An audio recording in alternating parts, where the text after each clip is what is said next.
시청자 여러분 안녕하십니까? 9월 8일 수요일 투데이샷 주요 뉴스입니다. 인천경찰청 직장협의회가 오늘 오전 10시 30분 인천시청 중앙계단에서 자치경찰 취지상실 인천시 대중교통 조례제정 반대 기자회견을 열었습니다. 이들은 신은호 인천시의회 의장이 대표 발의한 조례안에는 지하철 경찰대는 전동차 순찰 시 임산부 외 승객에게 임산부 전용석을 비워둘 것을 권고할 수 있다라고 명시된 내용이 법적 근거가 없다고 주장했습니다. 이는 지하철 운영주체나 지자체의 주민복지와 편의 업무를 지자체 조례 적용 대상도 아닌 국가기관인 지하철 경찰대에 전가하는 것으로밖에 볼 수 없다는 설명입니다. 결국 자치경찰제가 시행되면 지자체 고유 업무가 경찰에 전가되지 않을까 하는 우려가 현실이 됐다고 성토했습니다. 향후 행정지도 권고라는 형식을 빌어서 쓰레기 투기를 못하도록 권고, 버스 노약자석 착석 금지 권고 등 자치경찰의 사무를 무한하게 확장시켜 지자체의 업무를 전가하는 시도가 계속되게 하는 전례가 될 수 있음에 주목을 하고 있습니다. 직협은 이번 조례 제정에 대해 절대 동의하지 않을 것이라며 자치경찰 사무 변경 시 규정된 사전협의 절차를 철저히 이행하라고 촉구했습니다. 경기도가 주최하고 경기도경제과학진흥원과 마이데이터 글로벌이 공동 주관하는 2021 데이터 주권 국제포럼이 오늘 온라인으로 열렸습니다.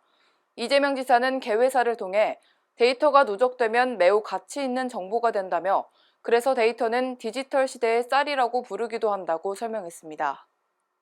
이어 앞으로 데이터의 경제적, 사회적 가치는 더욱 높아질 것이고 거대 기술 기업은 개인이 생산한 데이터를 활용해 더 막대한 수익을 얻을 것이라고 말했습니다.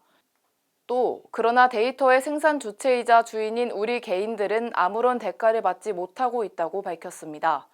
그러면서 이제 데이터 경제의 지속 가능한 발전을 위해 데이터 선순환 생태계를 만들어야 한다.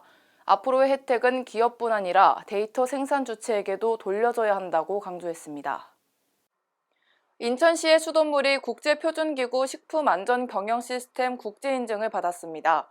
인천시 상수도 사업본부는 오늘 인천 지역의 공촌 정수장 등 4개의 정수장과 위추울 찬물 생산시설이 영국 왕립표준협회로부터 ISO 22000 인증을 받았다고 밝혔습니다.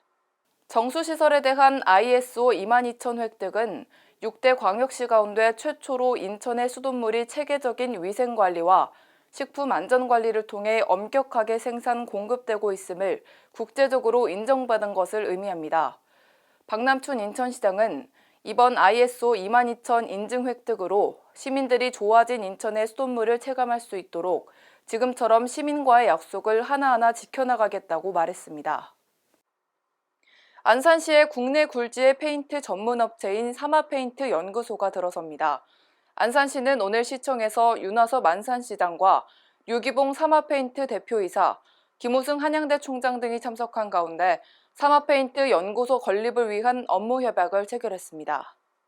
사마페인트는 협약에 따라 200억 원을 투자해 한양대 에리카 캠퍼스 4,300여 제곱미터 부지에 연면적 9,900제곱미터 규모의 연구소를 짓기로 했습니다.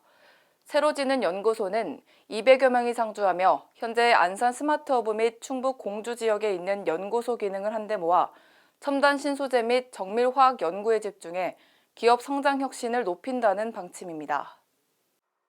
수원시 의회가 내년 1월 출범하는 수원 특례시와 특례시 의회 광역 수준 특례 반영을 요구했습니다. 수원시 의회는 오늘 제361회 임시회 제2차 본회의에서 김영택 의원이 대표 발의한 특례시와 특례시 의회의 목소리를 반영한 지방자치법 관계법령 개정 촉구 건의안을 만장일치로 채택했습니다. 수원시 의회는 지방공무원법 등 관련 법령의 개정에 있어 중앙정부의 의견 수렴과 초안 공개 등을 지적했습니다. 이어 관련 법령 재개정 일정 등을 즉각 공유하고 광역단체를 경유한 의견 수렴이 아닌 특례시 의회와 직접 소통할 것을 요구했습니다. 또 광역 수준의 의정 수요에 대응하고 집행기구의 사무와 예산을 효과적으로 견제할 수 있도록 특례시 의회 정책 지원 전문 인력의 직급을 광역의회와 동일하게 적용해야 한다고 주장했습니다. 오늘 소식 중에 물에 관한 소식 전해드렸었는데요. 우리 몸의 70%를 이루는 물은 공기와 함께 감히 생명의 근원이라고 할 수 있을 만큼 중요한 요소입니다. 극성 용매, 수소 결합, 표면 장력 등 신기하면서도 재미있는 물에 관련된 용어들을 검색해 보면서 물의 소중함을 한 번 더 깨닫고 절약하는 습관을 다시 한번 들여보시는 건 어떨까요? 오늘 소식은 여기서 마칩니다. 시청해주신 여러분 고맙습니다.